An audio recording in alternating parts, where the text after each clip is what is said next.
প্রিয় দর্শক বন্ধুরা, এই মুহূর্তের জন্য আপার প্রাইমারি থেকে অত্যন্ত গুরুত্বপূর্ণ কিছু খবর আপডেট এই মুহূর্তের জন্য কার্যত একটি ব্রেকিং সংবাদ কিন্তু উঠে আসছে। কার্যত রায়ের ঠিক আগেই ফের একটি নয়া খবর প্যানেল নিয়ে আসছে চাঞ্চল্যকর তথ্য। অবশ্যই এই ভিডিওর শেষ পর্যন্ত শুনে বোঝার চেষ্টা করবেন, ভিডিওটিকে শেষ পর্যন্ত দেখে নেবেন। চ্যানেলটিকে এখনই সাবস্ক্রাইব করে নিয়ে সঙ্গে থাকবেন। চলুন কথাবার্তা না বাড়িয়ে আমরা মূল আলোচনায় প্রবেশ করে যাই। এই মুহূর্তে দাঁড়িয়ে রায়দান হওয়ার আগেই ফের আরও একবার প্যানেল সংক্রান্ত বিষয়কে কেন্দ্র করে একটি চাঞ্চল্যকর তথ্য উঠে আসছে। তো বন্ধুরা, সেই খবরে আমরা প্রবেশ করব, কিন্তু তার আগে জানাই যে ম্যাট কেস বর্তমানে কিন্তু হিয়ারিং পর্ব সমাপ্ত হয়ে গিয়েছে এবং সেই দিক থেকে দাঁড়িয়ে জাজমেন্ট কিন্তু রিজার্ভড। এবার মামলার ক্ষেত্রে নির্ধারিত সময়ের মধ্যে কিন্তু রায় আসবে বা অর্ডারটি আসবে, কিন্তু তার পূর্বে উঠে আসছে প্যানেলকে কেন্দ্র করে ফের আর একবার একটি গুরুত্বপূর্ণ খবর আপডেট, যেটি জানা যাচ্ছে যে আপার প্রাইমারি 2016 রিক্রুটমেন্ট প্রসেসের অন্তর্গত যে বিষয়টি তা স্কুল সার্ভিস কমিশন কিন্তু নির্দিষ্ট ঘোষিত শূন্যপদের পরিপ্রেক্ষিতে ক্লাস 5 থেকে 8 পর্যন্ত বিজ্ঞপ্তি দিয়ে তারা কিন্তু বিষয়টি জানিয়েছিলেন এই নিয়োগ প্রসেসের ক্ষেত্রে।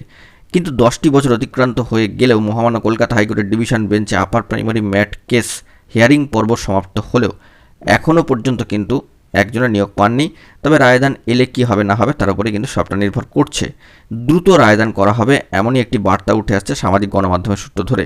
সম্মানীয় বিচারপতি 11 নম্বর কোর্টের অনারেবল জাস্টিস তব্রত চক্রবর্তী মহাশয় এবং সম্মানীয় বিচারপতি অনারেবল জাস্টিস পার্থসারথী চ্যাটার্জি মহাশয়ের ডিভিশন বেঞ্চে এজলাসে মামলাটি শুনানি শেষ হয়েছে ইতিমধ্যেই এবং 18 জুলাই ঐতিহাসিক দিন। তো সেই দিক থেকে মামলাকারীদের পক্ষের সম্মানীয় বিশিষ্ট আইনজীবী আশিস কুমার চৌধুরী মহাশয়, বন্ধুরা অনস্ক্রিনের নামটি দেখতে পাচ্ছেন, সম্মানীয় বিশিষ্ট আইনজীবী সম্মানীয় আশিস কুমার চৌধুরী মহাশয়ের মহামান্য আদালতে আগেই জানিয়েছিলেন যে বহু চাকরি প্রার্থী তাদের স্কুল সার্ভিস কমিশনের যে প্রথম প্যানেল প্রকাশিত হয়েছিল, ফার্স্ট প্যানেল বা মেরিট লিস্ট যেটা প্রকাশিত হয়েছিল মেধা তালিকা, সেখানে কিন্তু তারা অন্তর্ভুক্ত ছিলেন, অর্থাৎ তাদের নাম কিন্তু সেই প্রথম লিস্টে ছিল।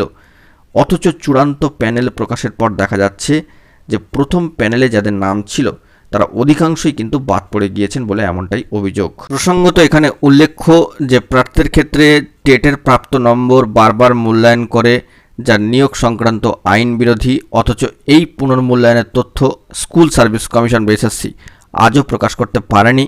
তাহলে কিসের ভিত্তিতে একজন যোগ্য প্রার্থীকে বাদ দেওয়া হলো এবং 2015 সালের টেট সার্টিফিকেটের মূল্যায়ন করা হলো?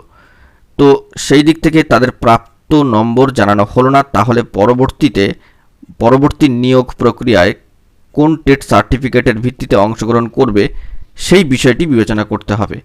তো এই যে তথ্যটা উঠে আসছে সামাজিক গণমাধ্যমের সূত্র ধরে যে প্রথম প্যানেলে যাদের নাম ছিল, দেখা যাচ্ছে যে চূড়ান্ত প্যানেল প্রকাশের পর সেখানে অনেকের নাম থাকছে না, এই নিয়ে কিন্তু অভিযোগ উঠে আসছে। সম্মানীয় বিশিষ্ট আইনজীবী মহাশয় বিকাশ রঞ্জন ভট্টাচার্য মহাশয় শুনানির শেষ দিনে একটি হলফনামা জমা দিয়ে এই নিয়োগে চূড়ান্ত দুর্নীতি হয়েছে বলে অভিযোগ করেন।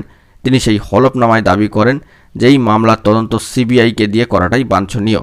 সম্মানীয় আইনজীবী বিকাশ রঞ্জন ভট্টাচার্য মহাশয়ের এই আবেদনের তীব্র বিরোধিতা করেছেন সম্মানীয় বিশিষ্ট আইনজীবী ও সম্মানীয় সাংসদ মহাশয়, মঞ্চের তরফ থেকে বিশিষ্ট আইনজীবী কল্যাণ বন্দ্যোপাধ্যায় মহাশয় এবং স্কুল সার্ভিস কমিশনের তরফ থেকে বিশিষ্ট আইনজীবী যিনি ছিলেন তিনিও কিন্তু তীব্র বিরোধিতা করেছিলেন।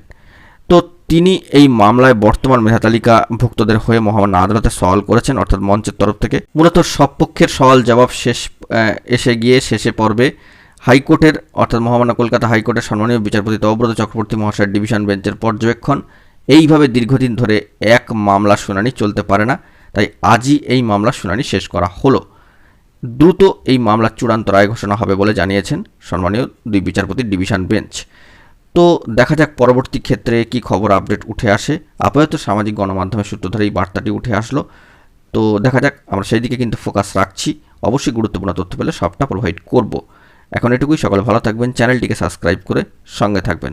ধন্যবাদ।